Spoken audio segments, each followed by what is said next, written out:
po kuya, I'm Stephen Friemontin and I'm your online housemate. Bali po ang challenge ko po ngayon kung sino po bibigyan ko po ng regalo this coming Christmas. Napili ko po bigyan ng aking daddy. Kasi po, never ever ko po siya nabibigyan ng regalo. Kasi po, for now, I'm here in Saudi.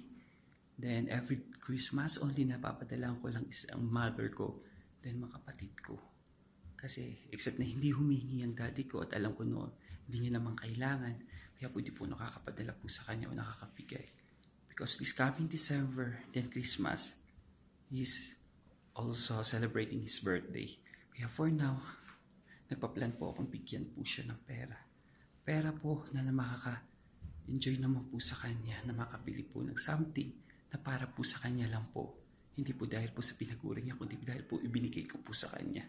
Ayun po, kasi gusto ko rin makita po ng satisfaction niya po sa lahat ng mga effort niya po sa buhay namin na lagi po siya nandyan, hindi niya po kami pinapabaya at ginagawa ang best para po sa aming kinabukasan din po at ano po ako ngayon dahil utang ko rin ko po sa kanya po na as haligi ng bahay po.